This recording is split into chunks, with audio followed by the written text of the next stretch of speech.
Hey everyone, it's Will, Gamer Dad, with another video for you. So after hitting chapter 51, you'll be eventually traveling north to the city of Nagsham. And there are some mini games here. So I'm just filming a quick video to show you the different mini games and hopefully how to win them. Some of them are straightforward, and some of them a little bit harder to do. The most basic one is this rock crush one, where all you have to do is tap as fast as you can to break the rock all the way down to when it tells you to stop. And there are two versions.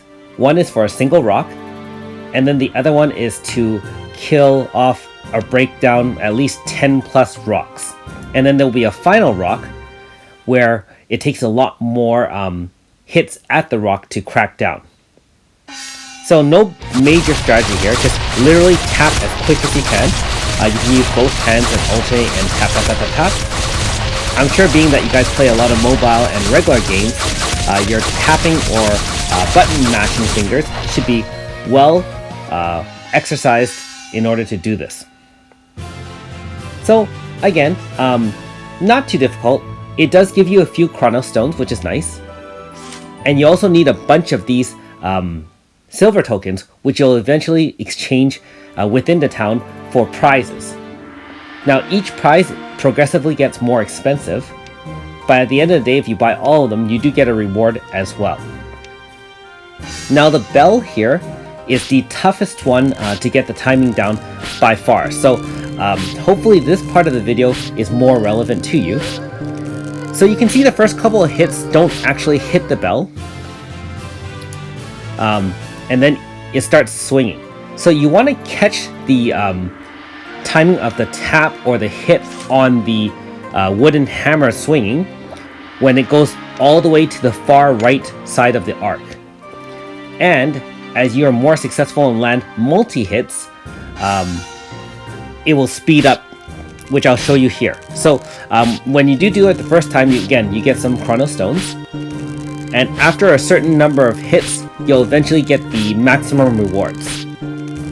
So I am going to demonstrate 100 hits for you, just to show you kind of the timing and roughly where the wooden hammer should be on your character in order for you to press properly to time it. Again, if you miss one press, the game stops and is game over.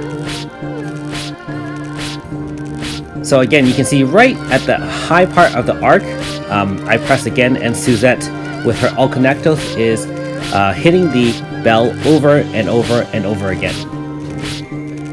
And the main thing with this one is after you're done, there's actually an old man to the very left of the bell, and he appreciates the hard work you do. So every successful run, feel free to talk to him and get an additional 10 tokens as well. I will say, getting to 100 this way is much easier than the Ratley or Baruki skip minigame. So if you haven't already, check out those skip rope minigames. I do have a video up. Also, you can just literally go to the town and check them out. If you've updated to the latest one, that particular minigame was up a number of updates ago. And there we have it, 100.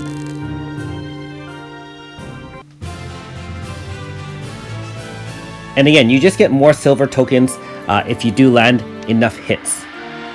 I'm not sure though if you get additional rewards in terms of chrono stones or silver or gold badge rewards. Now the cat race is a little bit different as well. So you should check out the,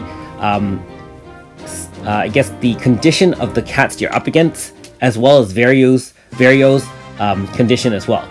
You want his to be either good or excellent, and basically his competitors to be, normal or bad or so on and so forth. And then depending on how their strategy is, you can formulate a strategy yourself. So you notice that the other cats had different strategies. One was going to go straight to the race end, and in this case I chose to conserve energy and blaze forward at the end and catch it. So you can experiment with the different techniques, but again, you do want to become first to get more silver tokens. There you go, 50 silver tokens. And again, I'm not sure if any additional reward happens if you're faster and faster and faster. I've only demonstrated while Vario is at good condition. If he's at excellent condition, I'm sure he'll be a lot faster. Now this one is the straw dummy one. And pretty simple. Just, you got 5 turns to deal as much damage as possible, either to a single enemy or to 4 enemies at once. So the strategy is a little bit different for each one, and I'll just illustrate the simple differences. Also, you'll have different animations. So if the straw dummy breaks in half completely, then you've done a lot of damage. Where if it's kind of just like damaged but not in half, then you've done a moderate amount of damage. So in the case of the first one, where you're fighting the single enemy, I would recommend in the second last turn, with 2 turns left, to bring in someone from the back right here to boost using a Valor Chant, similar to fighting an actual boss, where you want to boost his power, speed of your own characters. And I opted not to rotate everyone in and out. Not sure how much more damage I could do that way versus just hitting the boss. The problem is that if you rotate all out and in, you might not have enough hits to power up your AF bar to a full round, which will land as many hits as possible. So bear that in mind. And again, I don't have a completely synergistic team, so I just decided to show you with my wind and multi-hit team. So the strategy again would be to use multi-hit characters such as Seti, Leclerc, if you have Tsubame or Shigure, Xion, any of those 3 hit types, they will help a lot.